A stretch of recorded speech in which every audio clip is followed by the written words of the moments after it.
वहिनी, आईने बोलवलंय तुला. का? काय झालं?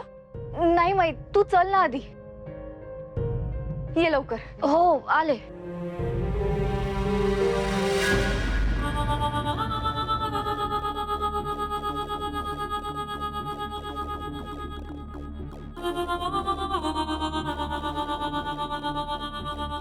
काय झालं आई साहेब?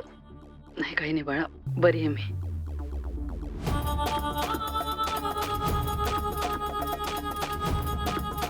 मीरा, तू जरा थांबतेस का इकडे?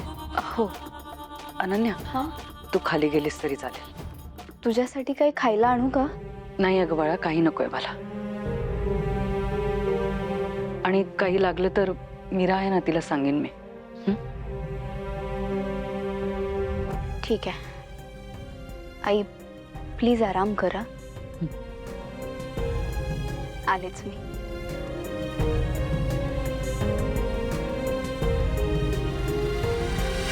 आई साहेब, काय होतं आई साहेब? मीरा, आईंना काही त्रास होतोय का? सांगा ना आई साहेब, काय होतंय तुम्हाला?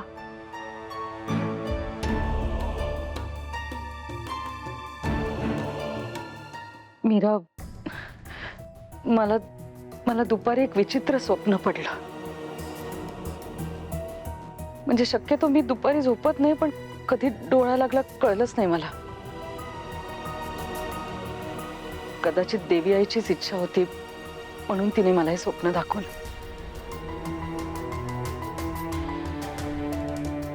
कोणतं स्वप्न? खूप विचित्र स्वप्न पडलं ग. आपल्या घरात काहीतरी विचित्र घडणार आहे. म्हणजे मला असं दिसलं की आपल्या घरात अशी एखादी वस्तू आहे ज्याच्यामुळे अथर्वच्या जीवाला धोका असू शकतो. मला खूप भीती वाटते मीरा.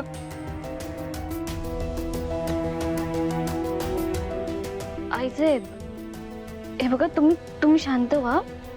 वेदाच्या बाबांना काहीच होणार नाही. कशी शांत हो? आईचं मन आहे ग, लेकराची काळजी वाटणारच ना.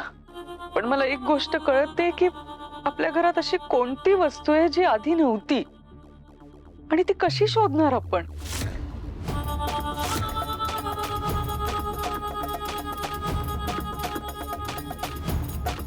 मीरा, तुझ्या त्या आजी त्या सांगू शकतील का?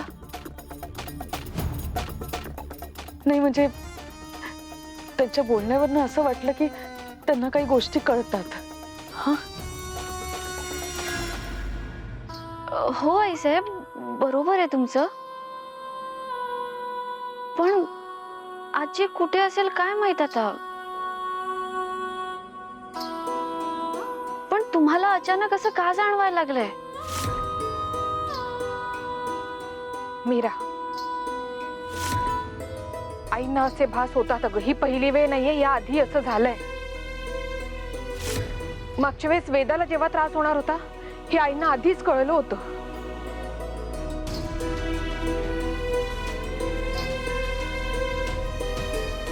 आई साहेब, मला तरी आठवत नाहीये की आपल्या घरात अशी कोणती नवीन वस्तू आणली आहे. नवीन नाही ग.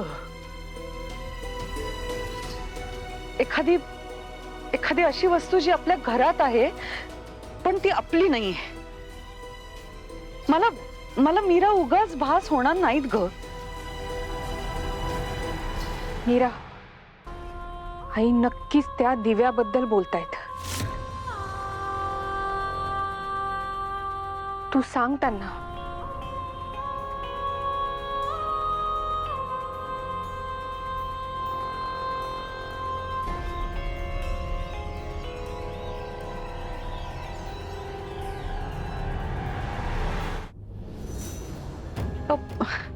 ती नर्मदा बऱ्याच गोष्टी ऑनलाईन मागवत असते, तिने तर काही मागवलं नसेल ना? मीरा ऐक, आता फक्त मायाचं नाव घेऊ नकोस, पण त्यांना सगळं सांग ग. बोल मीरा, सांग त्यांना.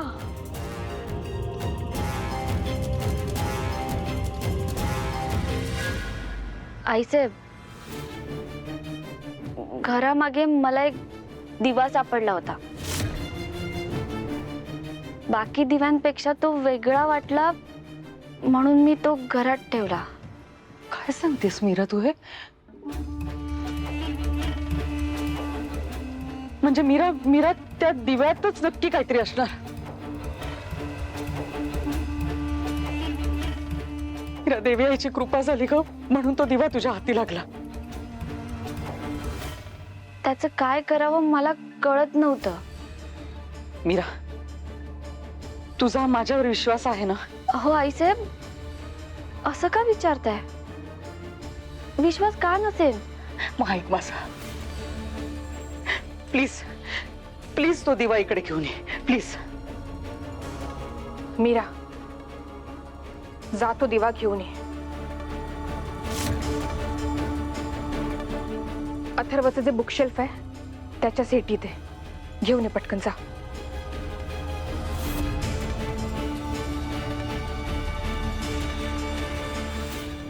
मीरा, प्लीज ऐक माझं, प्लीज. हो आईसाहेब, आणते, लगेच आले.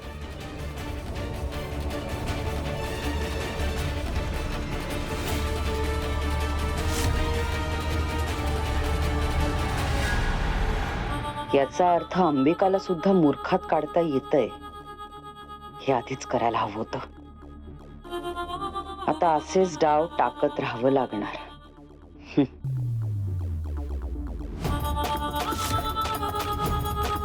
आई, तुम्हाला या घरातल्या सगळ्यांची कायम काळजी असते ना, म्हणून हे असले सगळे संकेत तुम्हाला आधीच मिळतात.